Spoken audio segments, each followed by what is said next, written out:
go to the mode of pure goodness. That is a requirement. And that is the purpose of the Vedas too. Vedescha sarver aham eva vedayo. Krishna says,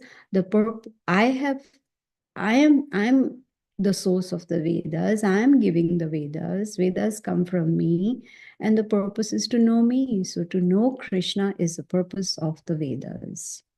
Otherwise, what's the point of knowledge? There are so many different kinds of knowledge, right? There's knowledge about art, medicine, dancing, music, construction. So many different kinds of knowledge are there. But this particular verse that we read, especially number 3, which says, Karanao dishamchar tirthanam. The ears, karna means ears. The ears are meant for hearing from the tirthas, those pure devotees. And when we hear from pure devotees, that will help us to cross over this material world. Mostly what we hear in this material world binds us. There is bondage. We get stuck in this material world because of all the material sounds that we hear. So it's very, very important we understand what to hear and what not to hear. Have you noticed that when someone is talking to us, we space out? We are looking at that person and pretending to be hearing, but actually we're not hearing. We are spaced out because we don't want to hear. That should not be the case with spiritual knowledge. Because spiritual knowledge will help us to become free from bondage. I remember I was giving a class on Sri Chaitanya Charitamrita Adi Leela, where Krishnadas Kaviraj Goswami says that we should hear with all our mind, not partial, all our mind. So we need to hear about Krishna with all our mind, but we should also hear from authority, bona fide source. Now here we see Shukadev Goswami is the bona fide authority, and Parikshit Maharaj is bona fide to hear because he is in that state of consciousness. He wants to hear, not because, oh, today is Bhagavatam class, so we have to hear. Not we have to hear, we want to hear. That is the difference. And why is hearing so important? Even Chaitanya Mahaprabhu states, hearing is the first step. Because until and unless we hear, how will we put it into practice? And hearing can help us cross over this material existence. And tirthas, those pure devotees, hearing from them will help us to cross this material world. So Shukadev Goswami, he's considered bona fide because he heard from his father and guru, Vyasadeva. And because he heard from the right source, Sukadev Goswami became a tirtha. And then he spoke to Parikshit Maharaj. Now, along with Parikshit Maharaj, there were so many others present over there to hear Srimad Bhagavatam. And most were qualified to hear. But the most qualified to hear was Parikshit Maharaj. Now, Shukadev Goswami's guru, who's Vyasadeva, and his guru, who is Narad Muni, they were also listening in that assembly. And what was the end result? All of them benefited from hearing from Shukadev Goswami. So one must try to be a tirtha. You see, try to hear from authority, put it into practice, and purify oneself. Now, one may be a tirtha, but one should not take advantage of that. So Shukadev Goswami, his first instruction to Parikshit Maharaj was, hear. You need to hear. Same thing Krishna told Arjuna also. Tat Shrunu, hear from me. You see? So unfortunately, in this material world, people, they um, hear all kinds of things that causes bondage. And so they don't want to see anything. They don't want to understand about spirituality. They are only interested in enjoying the senses. In fact, they are committed to enjoying senses. There is planning done how to enjoy my senses. Whereas Shukadev Goswami, he explained to Parikshit Maharaj, now that you only have 7 days left to live, fortunately, he had an appointment with death. None of us have that good fortune. So we need to think it could be at any moment. This could be my last moment. But no, we make plans, 5-year plans, 10-year plans, and we forget the present. So Shukadev Goswami emphasized to Parikshit Maharaj the importance of hearing about Krishna. Now we have come across so many people in our lives. Not everybody will hear about Krishna. They will, even if they hear, they may not accept that, whatever they hear. It's like they see, but they don't see. They hear, but they don't hear. Right? Say, hear from one ear and take out from the other. This is very common. But Srila Prabhupada says if one goes on hearing and hearing, that will have an effect. And in course of time, it will resonate within the heart. That will be the end result. And then when it resonates in the heart, then it will enter into the consciousness. Then one will take up Krishna consciousness seriously. Right? Not everybody who gets an opportunity to hear takes advantage of it. Haven't we come across so many people, they have heard, but they have not taken up spiritual life seriously. For many, many years, I have come across some who take 5 years, 10 years, 20 years to become serious in bhakti. But then that's their choice, right? Sometimes there are certain situations that force one to come to spirituality. Isn't it mentioned in the Bhagavad Gita, Chaturvidha bhajante mam, jana sukritino arjuna. Sukritino, there are some pious people, 4 kinds of pious people who come to Krishna. One who is distressed, one who wants money, one who is inquisitive, and one who wants knowledge. So if we fall in one of these 4 categories, there's a possibility we will surrender to Krishna.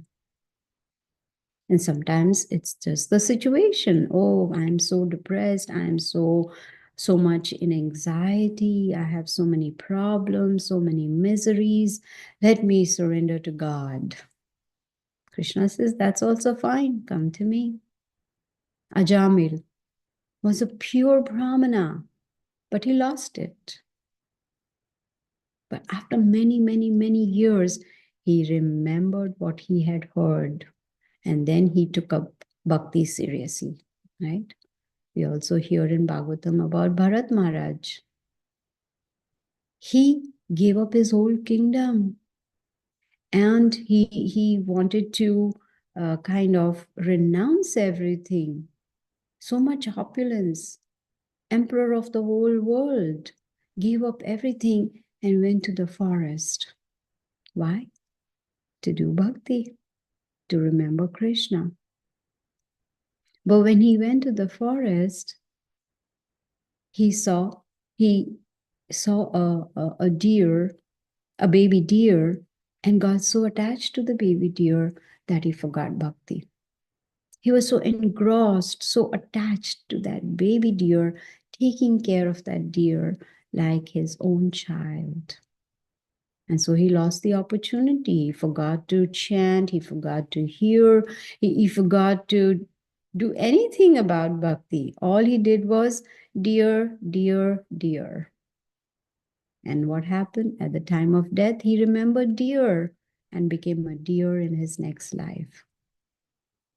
But because he had done bhakti for so many years, he had worshipped Krishna sincerely for so many years, that even in the body of a deer, he remembered his past life. And he realized the mistake he made, that he got so attached to a deer.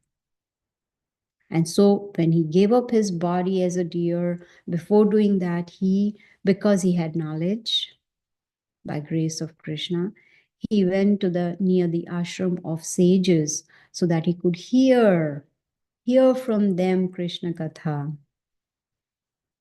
And so when he gave up his body as deer, he came as a human called Jad Bharat. He realized the mistake. So there is no loss in hearing at all, but it has to be from the right source. Just like in English language, they say, don't hear from Tom, Dick, and Harry. That doesn't mean Tom, Dick, or Harry, but that just means don't hear, especially about spiritual knowledge. We don't hear just from anybody.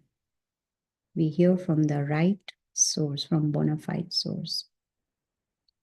Even if we don't understand what we are hearing, it's okay. Because the words of Bhagavatam, words of Bhagavad Gita, they are spoken by Krishna. They are words about Krishna. They are words of Krishna. They are transcendental sound vibrations. So even if we don't understand, we still get the benefit. Even if we don't understand Sanskrit, that's okay. But we get the benefit of these transcendental sound vibrations. Similarly, when we chant every morning, chanting Hare Krishna, Krishna Krishna, Hare Hare, Hare Ram, Ram Ram, Hare Hare. Powerful sound vibrations. They're full of potency. You see? So these sound vibrations, they penetrate into our hearts. They're so powerful. So in these verses, it is mentioned that Krishna's sense of hearing is the generating center of all kinds of sound. You see, talking about the sound, we have been hearing about the sound. Srimad Bhagavatam is not easy to understand. Still, we should read Bhagavatam, we should hear Bhagavatam.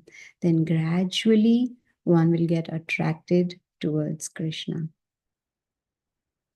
Now, in the previous verse number 1, in the purport, Srila Prabhupada talks about engaging in unalloyed devotional service. Unalloyed, no mixture at all, pure devotional service.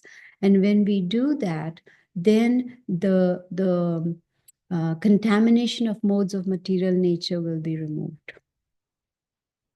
And this process begins with hearing. Hearing, chanting, reading, eating only Krishna Prasad, associating with devotees, serving. All these are different ways to purify our consciousness.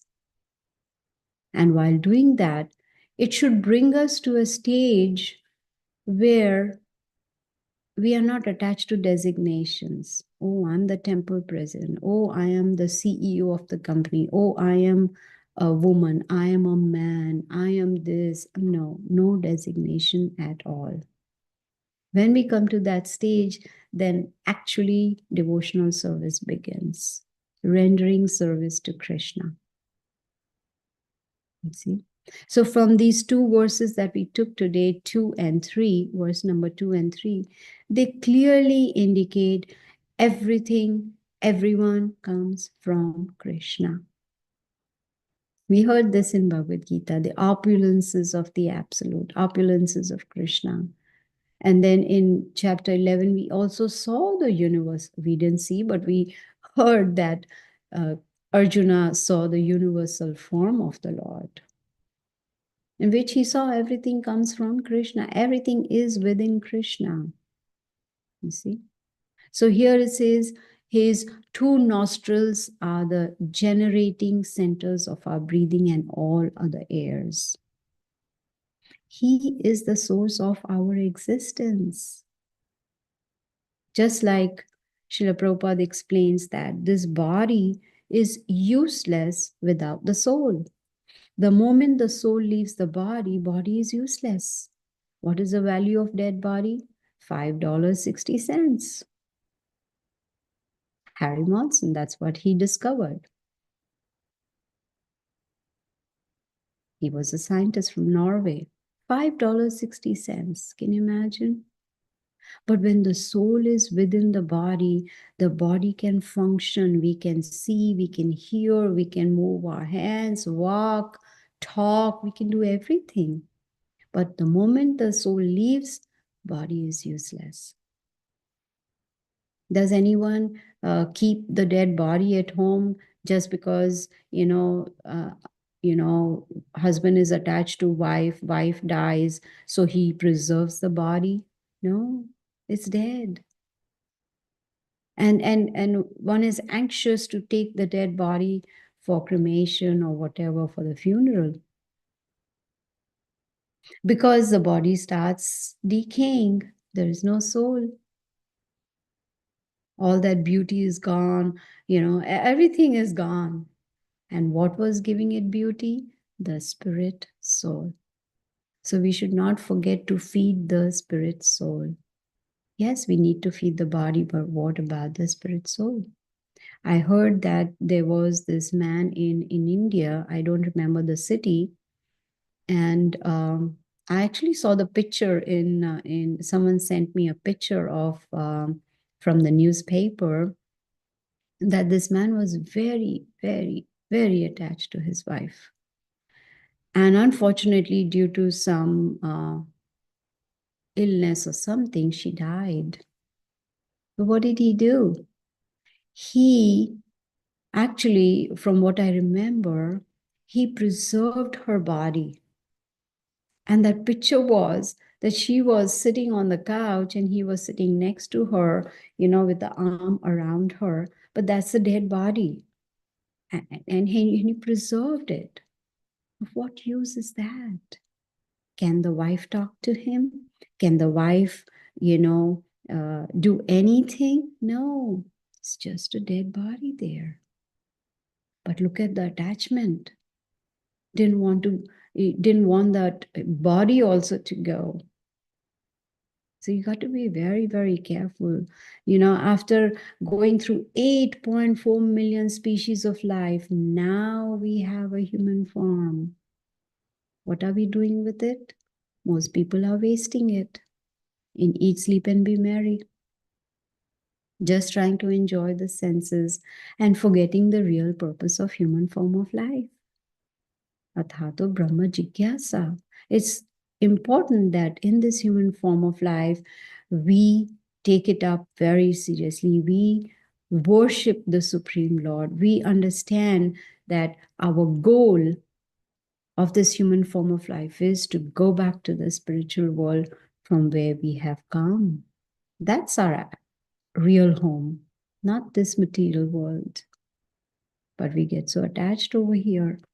My spouse, my children, my house, my cars, my bank balance, my this, my that. It's all about I, me, and mine.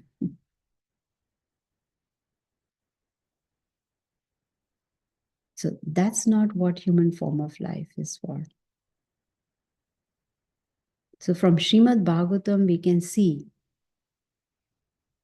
even from Bhagavad Gita, we can see that we need to become self-realized, and it begins with hearing.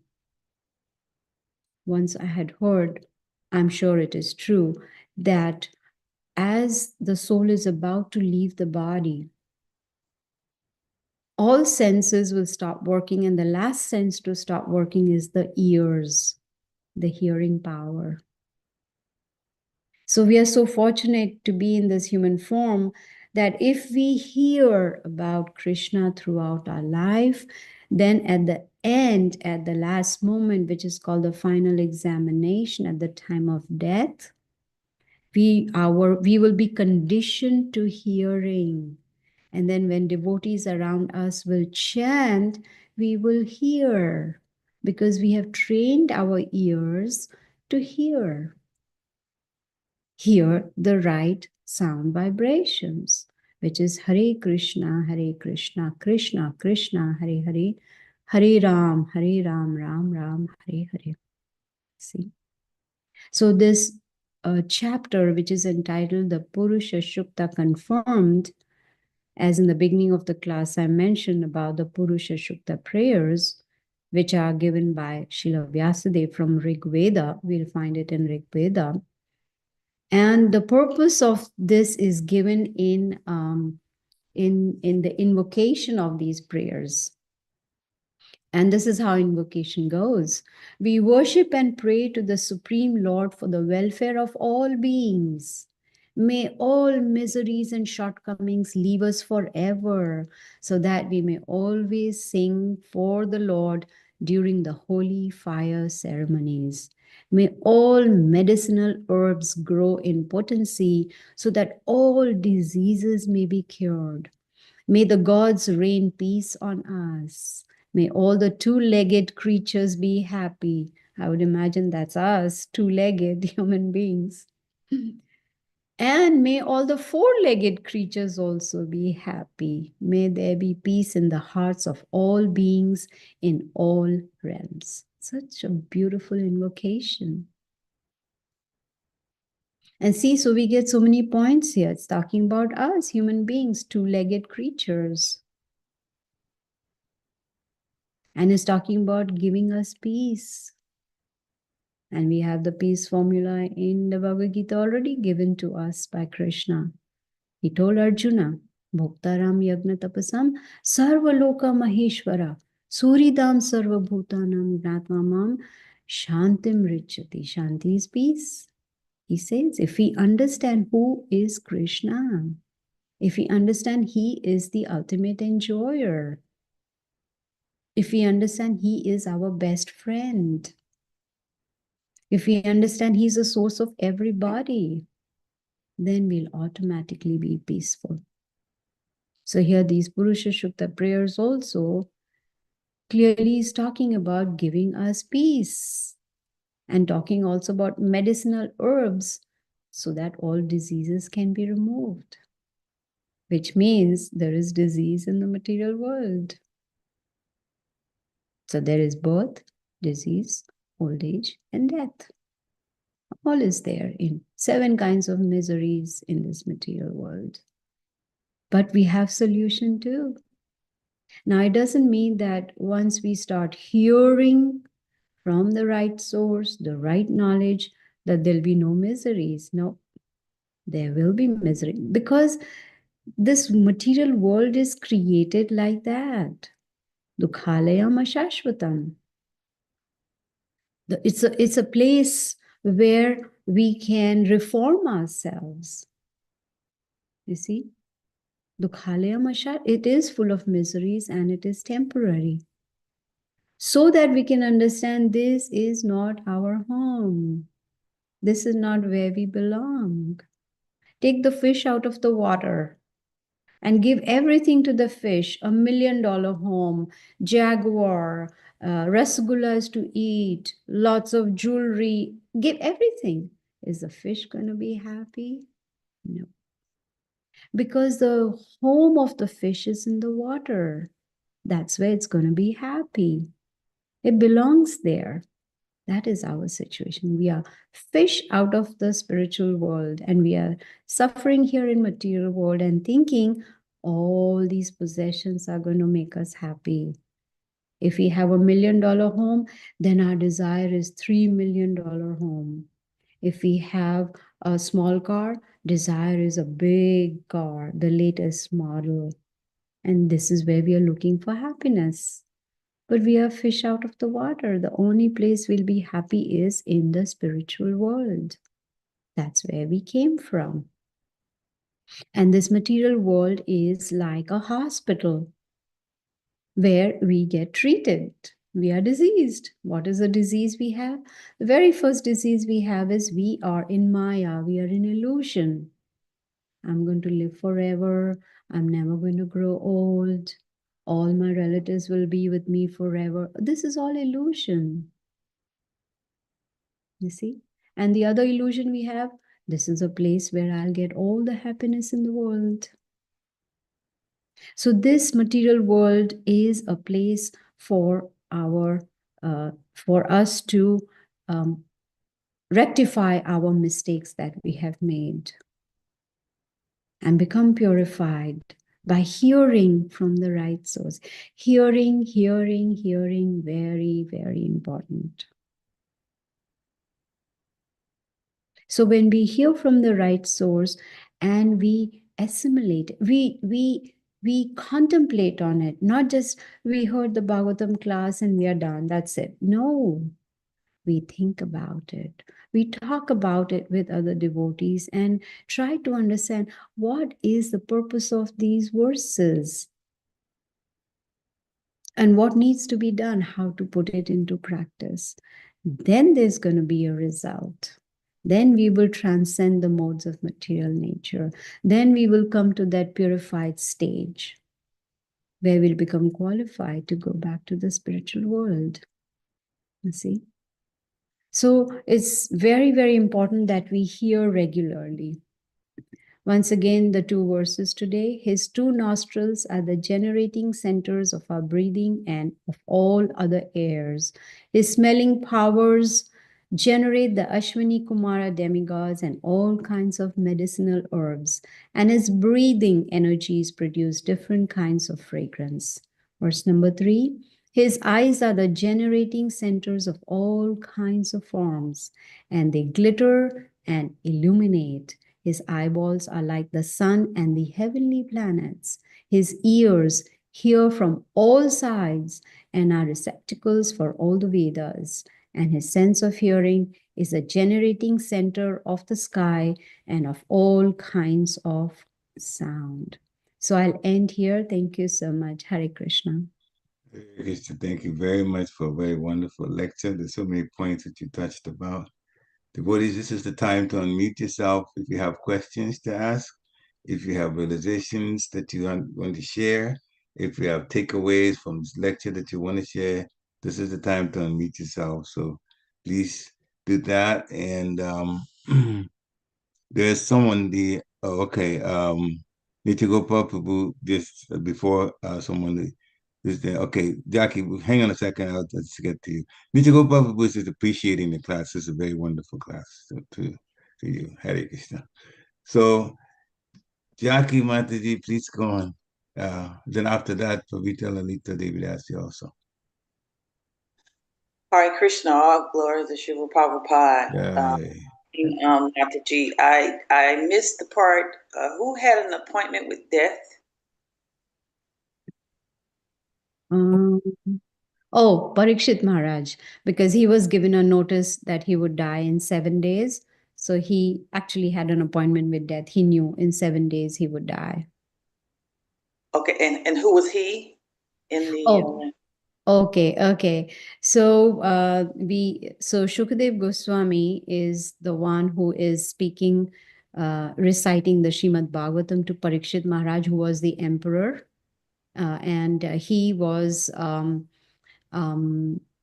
cursed to die in 7 days. So there is a pastime of him. It would take a long time to explain, but he's the one who was cursed to die in 7 days because he had apparently insulted a sage who was in meditation, who was meditating.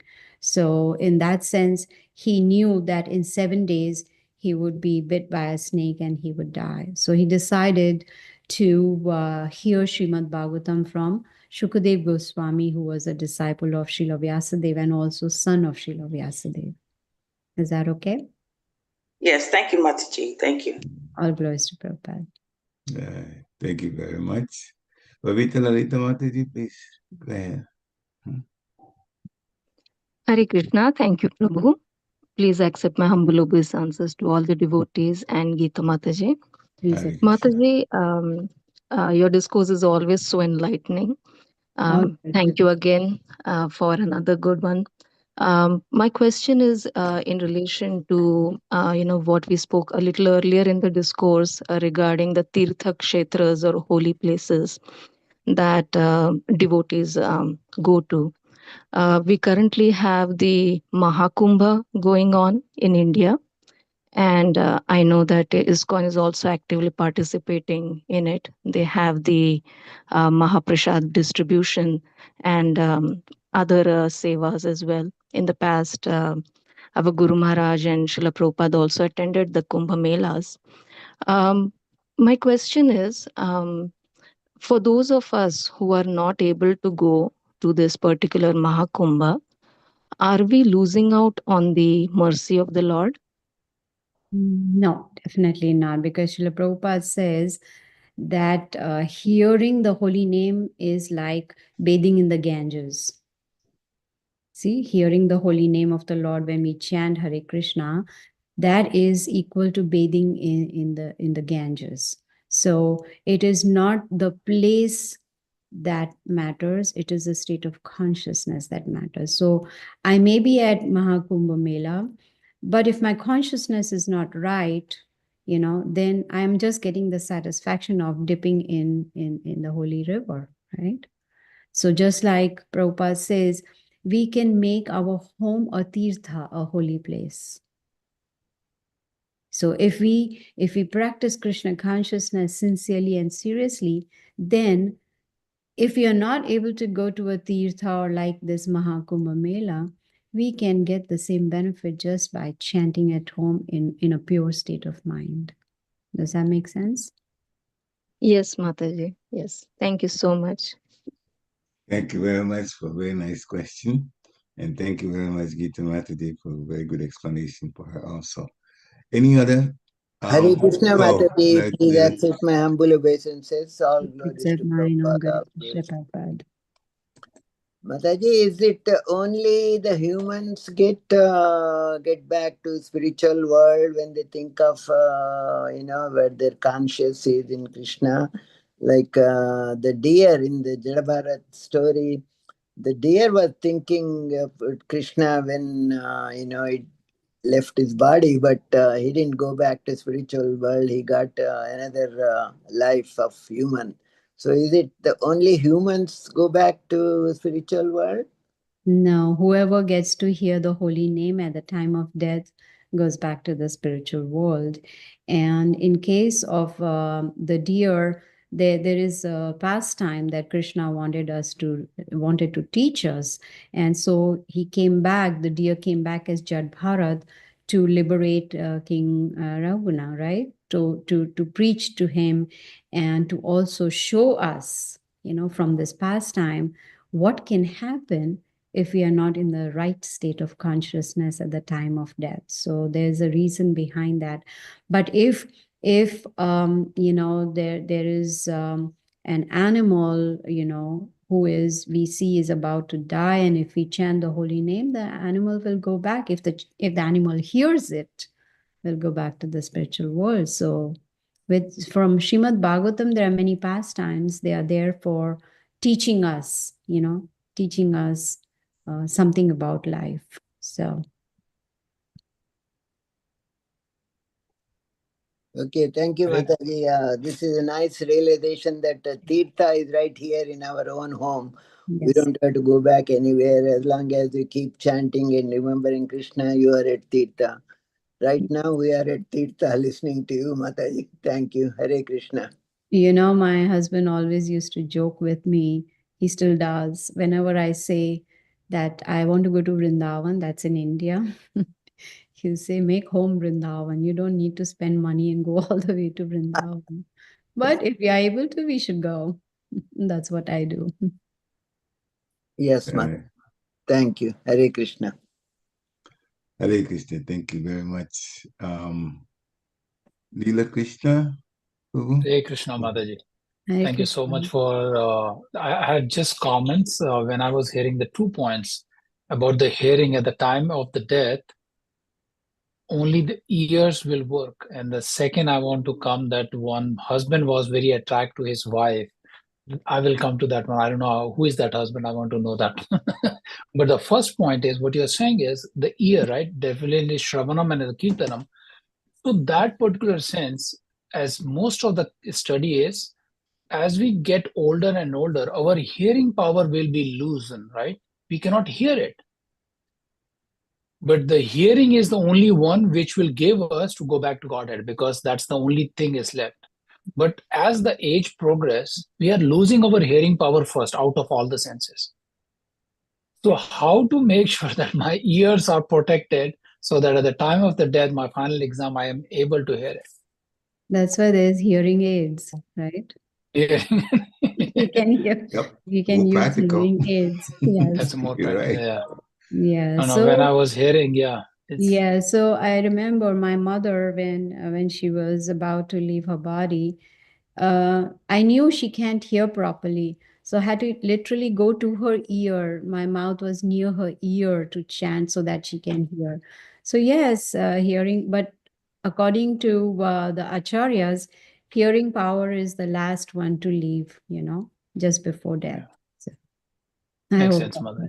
yes. No, definitely, Mataji. We also preach like hearing is the important, because seeing like a Vapu and Vani. Vani is the more powerful, which we can grasp through the ears only. That's important. But the second part, what you were telling about the husband and the wife. But what I hear, one story, which was very real. Son was very attached to her mother, and he kept her body for many, I think many months or years in the refrigerator, because he cannot give up that I cannot burn my mother. So that story was very real when the neighbors were asking, okay, where is your mother? So that attachment I saw. Now I heard that one. It was a real story. It came in the newspaper also in India. So now in that case, I think definitely the people don't want to give up. That was the mother and the son thing. But I never heard of this one, husband and wife, but it's possible in this Kali Yuga also. Thank you, Mataji. Thank you so much for so All good. wonderful points. Hari Bol. Hari Bol. Hare Krishna. Thank you, Prabhu. Aditi Lata Mataji. Please unmute yourself. Hare Krishna, Hare Krishna, Mataji. Please Hare accept my humble Krishna. obeisances. All Please glory to accept Krishna mine. Prabhupada. Thank you, Mataji. Thank you for a wonderful class. All glories to Yes, Mataji. Mataji, one thing about Leela Krishna Prabhu, which he said, it happened in Kolkata, and he was a good, renowned professor. He preserved his mother's body, and like in the ghost stories, they show that he put her in the sitting chair, rocking chair, and he used to come home after office and bring pizza. Mom, I have got pizza for you, and keep one plate in front of her, and he used to eat. And then they later on the neighbors started complaining the rotting flesh and all, and then they saw it's a skeleton. He's living with that, and he refused to accept that his mother is gone. And it came in the newspaper, my God. And he was taken to mental asylum, obviously, this situation. But my question is, Mataji, as you said, the bhakti starts when we start realizing that we are not this body, and we accept Krishna. And but then liberation only happens when we are in that bhava stage, right? So how to like, how can we progress in that way? I mean, if I think, okay, fine, I am surrendering to Krishna, I cannot be liberated, right? There is long process after that. How can I stick to that then? It's very easy to say, okay, I surrender, but it's very difficult to persistently be in that stage, go to that stage. Mhm. So there is a very simple way. Say, supposing I see you going back to guarded, I hold on to your sari. Will I go back to guarded also? Yes. See? So if we hold on to the lotus feet of our guru, then we are guaranteed liberation. We are guaranteed to go back. So what does it mean? That doesn't mean we literally hold on to his lotus feet. No, it means we follow his instructions. So when we follow the instructions of Guru, then we don't need to worry about the end result. What is going to happen? No, we have full faith, firm faith in the words of the Guru and also Krishna, and we just follow it. Then we don't worry. Just like when I'm diseased, if I have faith in the doctor, I'll just take the medicine and I'll be, I know that I'll be cured of that disease. I don't have to go and study medicine and, figure out what are the ingredients of the medicine, whether it's going to work on this disease. I don't need to do any research. All I need to do is just follow the prescription as it is. So if we do that, follow the instructions of Guru as it is, then when Krishna sees our sincere endeavors, that's when he is going to give us the blessing. And when Krishna sees Guru is pleased, Krishna is automatically pleased. So, and that's what we learned in chapter 3 and 5 of Bhagavad Gita. You do your work, but don't look for the results. So when we do that in that state of consciousness, then success is guaranteed. Okay. Thank you, Mataji. Thank you. Hare Krishna. Mataji, can I add one point here? Yes, please. Thank you, Mataji. I was listening to Prabhupada lecture. One is a little different, but someone asked Prabhupada that, Prabhupada, how I can don't think that I'm this body. It was very difficult for me. And Prabhupada one-line statement is, if you think you are this body, then you are an animal. Period. Nothing else after that. It was so powerful. If I was thinking that you are a body, then you will always try to fulfill the senses. And then the senses, then that's what the animal does. So that was very good point, and I think is related with your lecture also there. So the Prabhupada very clearly says, nothing but like you are a spirit soul means you are a spirit soul. If you think anything different means you are animal. That was the point, Martha. Just I want to add. Thank you again. Hari Bol. Hare Krishna. Achintya Devi, please unmute yourself. Hare Krishna, Mataji. Thank you so much for the class. Sorry, I missed All part of right, it. Prabhupada. Mataji, not related to the class, but I just wanted to understand an instruction of Guru Maharaj. He had said that we should visit the temple every Sunday. So does it mean any time of the day, or is it particularly in the afternoon? So from what I remember, the purpose is, there are two purposes. Actually, there are three purposes to visit the temple on Sunday. He specifically meant Sunday feast program. So first is we get to have darshan of the deities. Second is we get to hear the class. And third is we get to associate with devotees. So that's the purpose. It's not just visit the temple just for the sake of visiting, and do, namaskaram and then come out and go home. No. So these are the three reasons he said. Of course, then it also depends if one is not feeling well, is bedridden or something, then that's a different situation, cannot go. But ideally we should go to Sunday for the Sunday feast class. Thank you, Mataji. Very appropriate. Thank you. Hare Krishna. Any other? You can unmute yourself if you want to ask a question. Hare Krishna, Mother Gita. Please accept my humble obeisance, Soga to Prabhupada. Thank you, Mother, for such a wonderful class. I was really meditating on the verse, when you were reading the, verse 2 and 3, and I noticed one key word that kept repeating in the translation, and that is generating. So I was really, and each time you were reading, you read it twice, the beginning and the end, and I went, because when something is generating, it means that it's the first step to production, lack of a better word, if I'm getting it right. So I'm thinking, wow, here is the Lord generating different characteristics, lack of a better word, from the senses. And we know the Lord as a supreme pure, right? So if he's generating all these, and we are the end results of that, lack of a better word, and we are misusing it. And I was thinking, wow, so it's just the way Prabhupada chose that word generating was the one key word that I had to really made me think, here is the Lord generating something for us to use, right? But we are using it in the wrong way, our senses, our eyes, seeing wrong things, right? Our hearing wrong things. So I said, whoa, Krishna is so kind that he's generating all these for us, but we are misusing it. So I just wanted to share that, Mother. That key word for me was generating. Thank you. Yes, very, very important. Even in Yeah. the Bhagavad Gita, Krishna tells, I am the generating seed of all existence. Right? Yeah. So, Yeah. just to show us that- everything comes from him.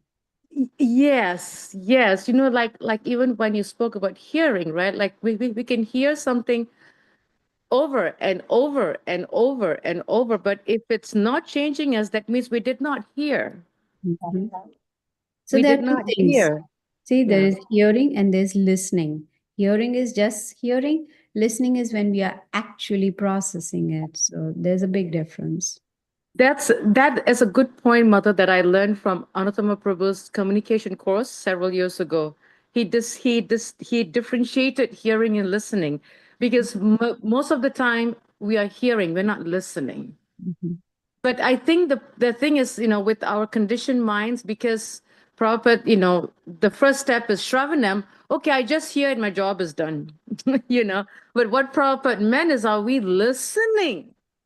And putting it into practice, and I think, Mother, what happens, and I even see it, even, in many temples, even in our temple, is like we are sitting in class, we are hearing the lecture, but we're not hearing because we are on our cell phones browsing, we are nodding and taking a nap, we're not hearing. So if we're not hearing, then it's just a show, lack of a better word, that I think is really important that we pay attention and listen and put into practice, like you said, and even discuss about it, because going back to the generating word, right? Krishna is he generated that hearing for us. So we should be listening. But yeah, that key word really made me reflect on that quite a bit, Mother. Thank you for reading the verse 3 times. I appreciate that. Yeah, sure. I remember, you see, I remember and I forgot to.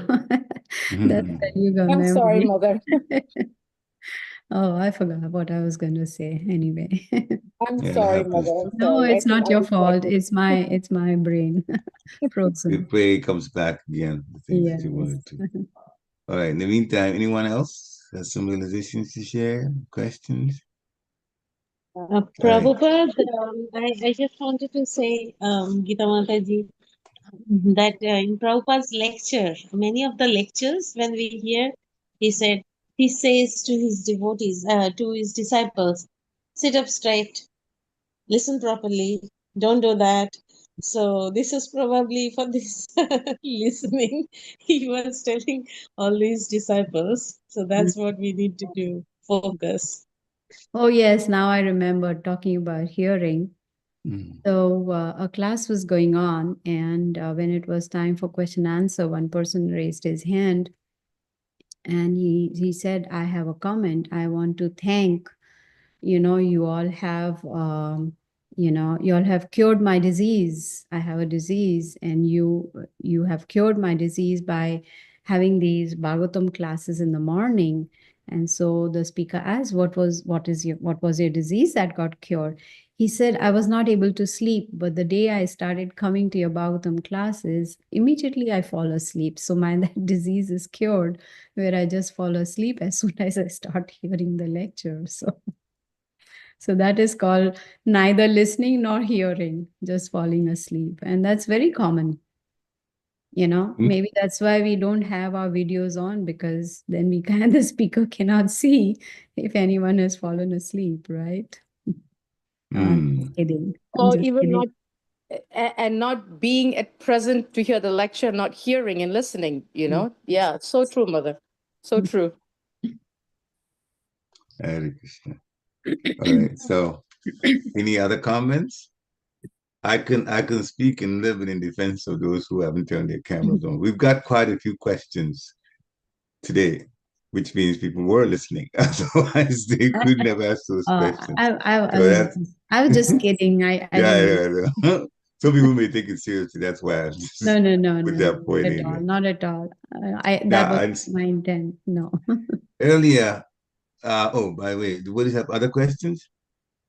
I have one that I don't want to ask, but I'd rather wait for someone else if they want to. Okay. So Martin, thank you again. Wonderful lecture. Just like we all feel the same way about it. Earlier in the lecture, you talked a little bit about going back to Godhead. It depends on a person's consciousness. They have to be thinking about Krishna to go to Krishna Loka.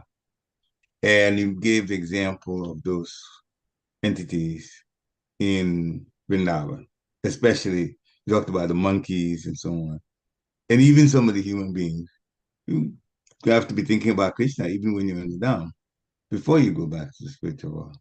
So we've heard that a general statement being made that this you died there, you go back to Godhead. It's just a general statement we put out. And we also know that the monkeys are not in the human body.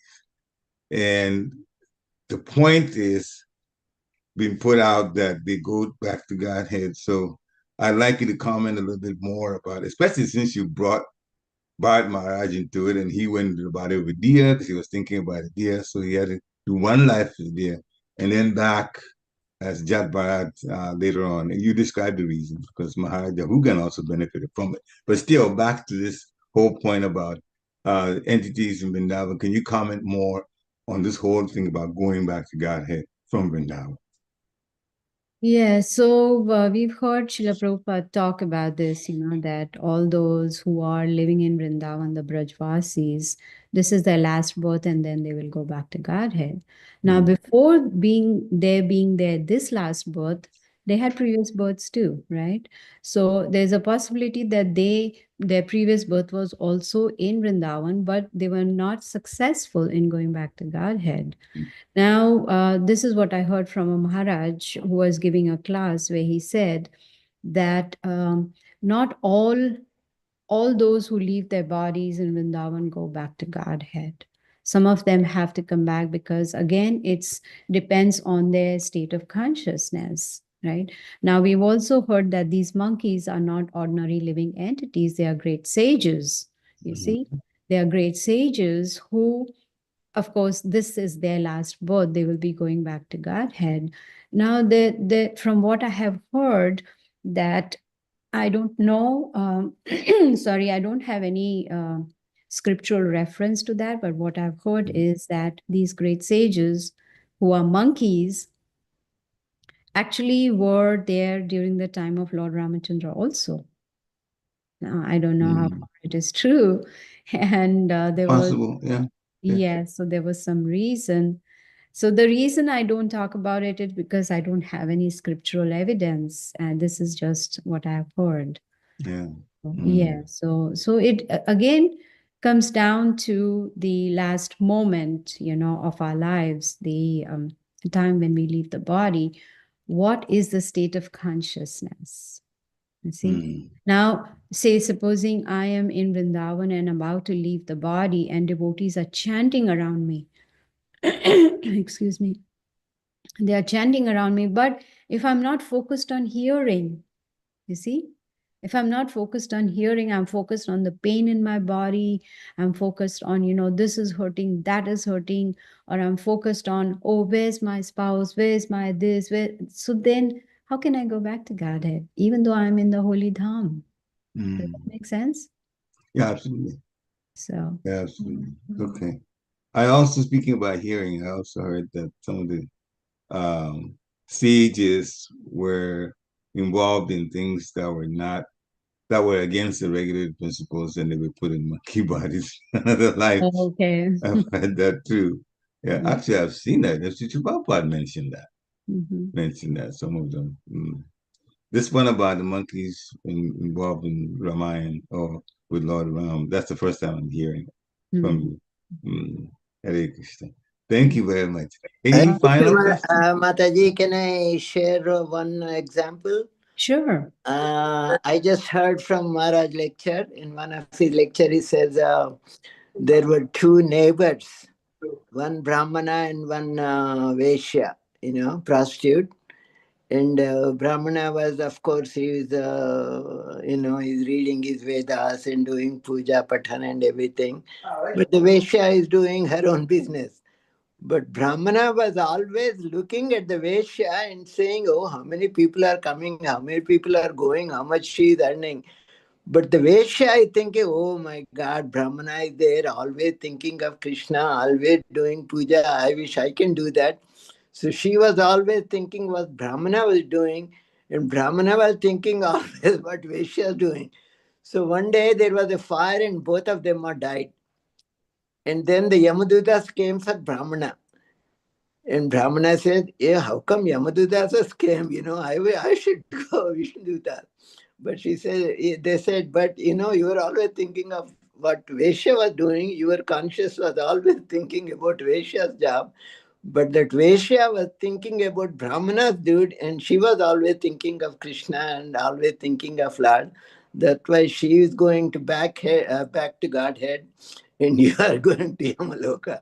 So this is, I just heard from Maharaj lecture. Thank you, Mataji. Hare Krishna. Yes, yeah, I remember hearing this too. And also this Brahmana, he would keep a bowl of stones, and every time one man approached the prostitute, he would take a stone and put it in the other bowl. So he would count how many people were going to the prostitute. So that was his state of consciousness.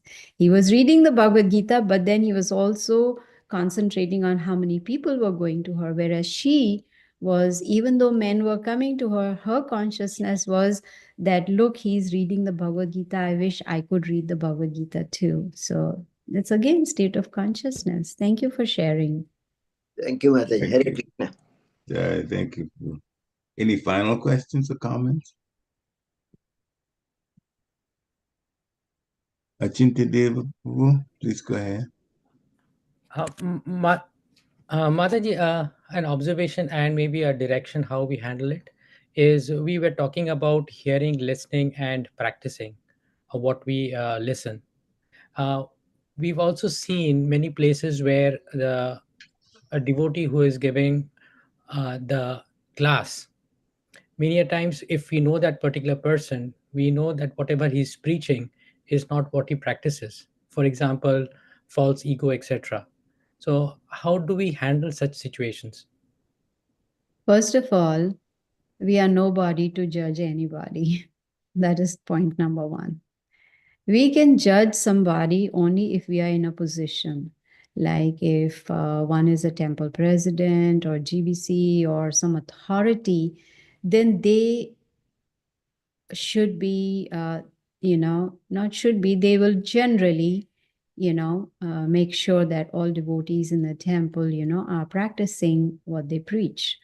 But we, as just visiting devotees, no, that can be offensive if we do that. So I don't think we should do that. We should, if we are a guru, we are a temple president, we are, we have some authority, then we can approach and, I don't know if that makes sense. Parikshit Prabhu. Understood.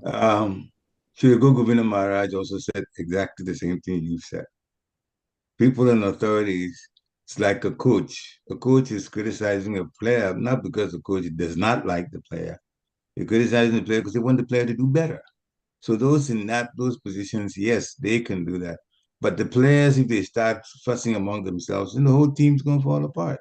That's why, as regular devotees, we don't do that. You can pray for that person, to improve. The prayers are always powerful, they're always heard by the Lord. And if something is bothering you, then go to the authority and tell the authority about it and see what can be done then in that situation. I had also heard that when we see faults in others, then we can concentrate faults in our own selves. When we look into ourselves, then we will realize that we have a lot of shortcomings, a lot more than the other person that we are judging. So, another way. That's also another point to be aware of. So, Prabhu, just want to ask one thing, and just a minor thing, but I was saying Achintya. Can you pronounce your name? It looks like you're saying Achintya. Is that what it is? One D is extra.